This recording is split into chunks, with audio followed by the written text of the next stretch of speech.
playing with Mr. Paul G, I would say his last name, 2023 C8 Corvette, beautiful rapid blue, love the interior, and he is getting our titanium catback exhaust system. So I'm gonna make our 3 baseline pulls, see what she does stock, and then we'll get it on the rack to get it installed, and then hopefully do the after numbers here in a little bit.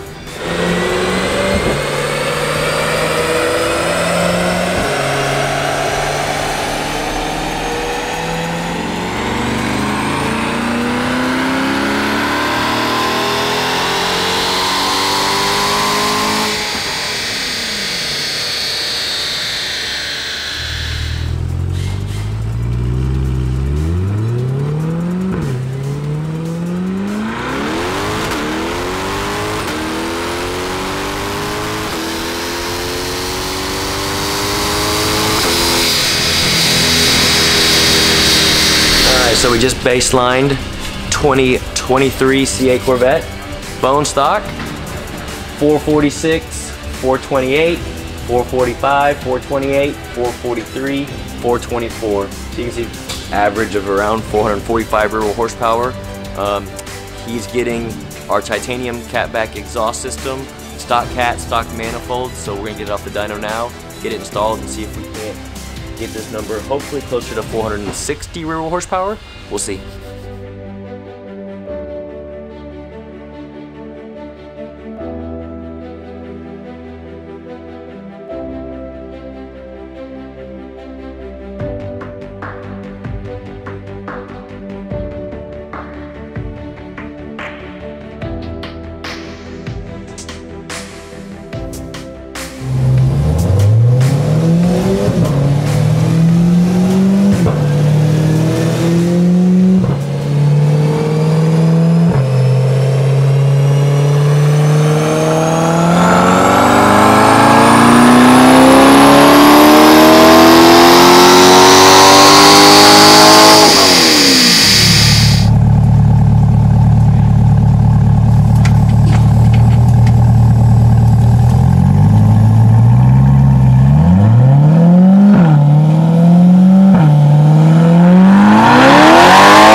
Good. All right, so we'll show some before and afters. 2023 C8 titanium catback only. So it still has this factory manifolds, factory cats, 2 baseline pulls, 443, 445, catback, 454, 455. You're looking at 9-10 rear wheel horsepower gains. Torque really almost stayed the same. We really didn't gain much on the torque on the low end. It is different temperature today than it was yesterday, but pretty similar when it comes to the conditions. So that is your average gain for a catback only is what we see. The last one I know we showed y'all was like 18 or 22 rear wheel horsepower gains. That was a little on the excessive side. Or the high side I should say. This is more of an average gain. Usually we see between 10 and 14 rear wheel horsepower gains from just the catback exhaust. But now the car looks so much better and sounds 100 times better. I'll probably say that 100 times in this video, but I just can't get enough of it. Once you put the exhaust on this car, you truly have an exotic V8. I love it.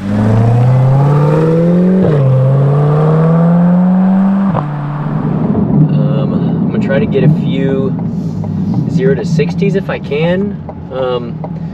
The weather's pretty good out today. I don't know how bad this car will spin. Made 455 rear wheel horsepower.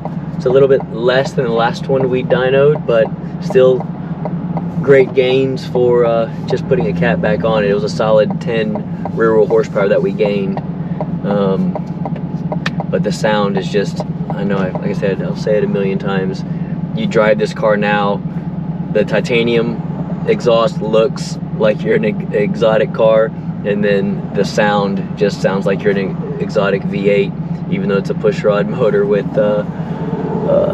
just short exhaust on it. But the way we designed the X pipe and the muffler system that we have on it, it's just an exotic sound. And like I said, for other customers that are wanting something a little bit different than this, or a little bit louder, that's when we do like our American racing headers with like a high flow catalytic converter that gives it more of a deeper tone, and I'll call it more of like a muscle car sound to it than the exotic sound. But this right here just sounds so good.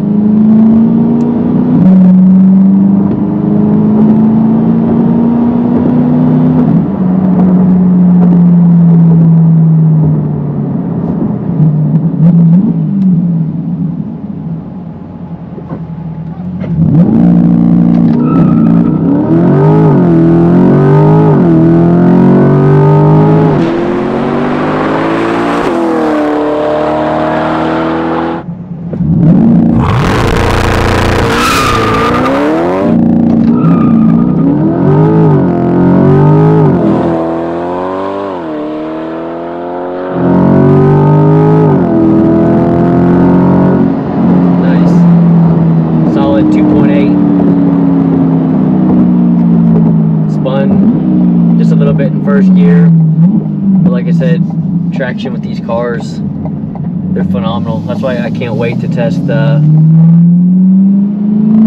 ProCharge setup that we just did.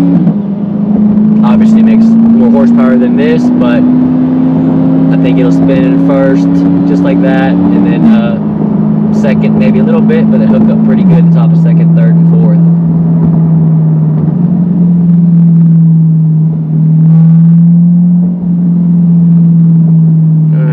From a roll, I'm gonna put it down in the first.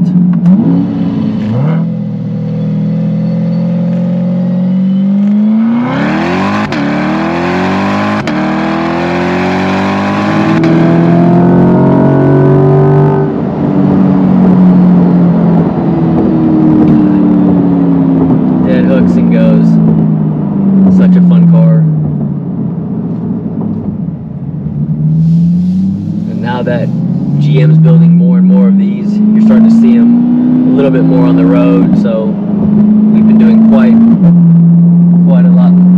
a few more of just our simple catback exhaust systems to these things. You know, doing a couple a week now. And I think it's only going to get better with more on the road, and people realizing, you know, you either go kind of simple mods with these things, or you kind of have to go crazy with it, is how it's been up until this point, where I think we finally found a solution to be able to give us and give you guys out there with C8s a boost setup that, again, between 650 to 700 rear horsepower, that's not going to break the bank. Up until this point, we've been going just simple exhaust systems to crazy 1,000 to 1,500 horsepower build. So it's nice that, which again, we'll be releasing more stuff in the next few weeks, that we now have packages that are nice and simple, again, without breaking the bank, that you can still just do, you know, stock engine with a nice 5 to 10 pounds of boost with it, and again, not break the bank.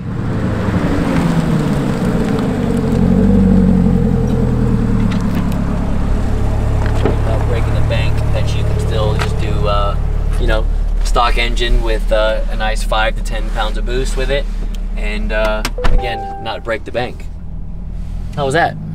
That was nice. Yeah? Nice. Those last two were pretty good? Yeah, definitely. Ready? Yep.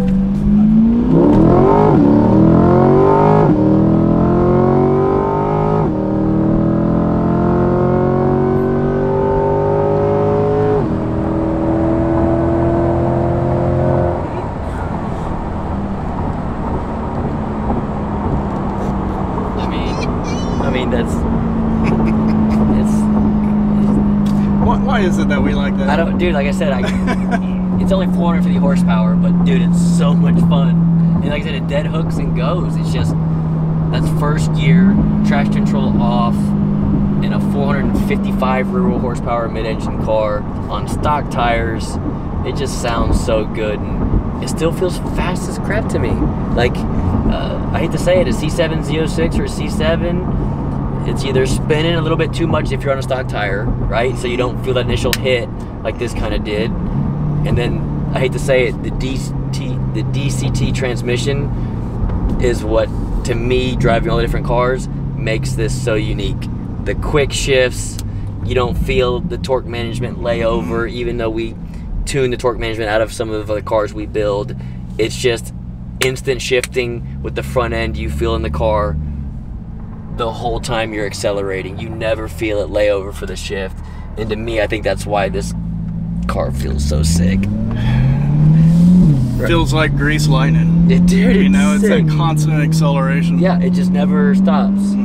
Look at the 8 speed and the 10 speeds, normal driving. You know, you feel with the torque converter in it, just a little bit of torque management, normal driving and wide open throttle. You know, we decrease it from the factory, but we have to keep it in those cars just to keep the transmission alive. That's the whole reason why they call it torque management. So we can't completely gut it, which sometimes we do for cars that drag strip, but for your average car that's, you know, weekend toy, the transmission in this thing is just awesome. My only downside to this, which if you guys watch my channel, the big horsepower stuff, we're still fighting clutch stuff with big horsepower. Now, again, yeah, you saw we went 8s in it, and we've made 1,300 and something rear wheel horsepower, which, again, I know that sounds crazy to most of you, and more horsepower than you know would want to use, but my ultimate goal for this platform when it first came out back in 2018, when I knew it was going to be a mid-engine car,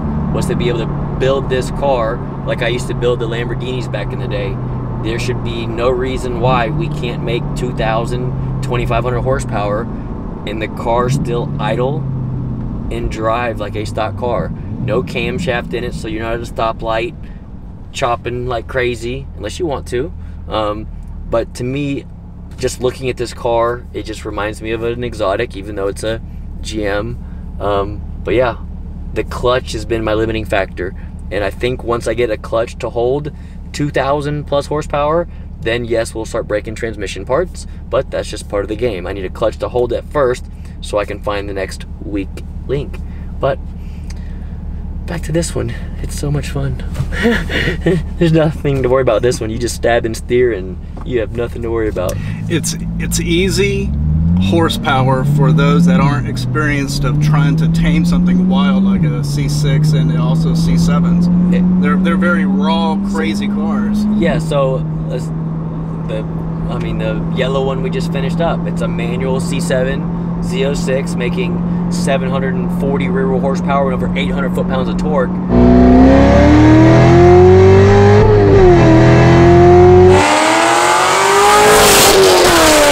That thing's a handful from first, second gear on a street tire on a normal road, you know. Now it does start rolling really good when you get in third and fourth, but you know, a car like this, your average guy, I call it, even someone that's never driven a performance car, can hop in this thing, traction control on, I'd still say that, and feel very confident, very safe to hop in it and stab it and have nothing to worry about.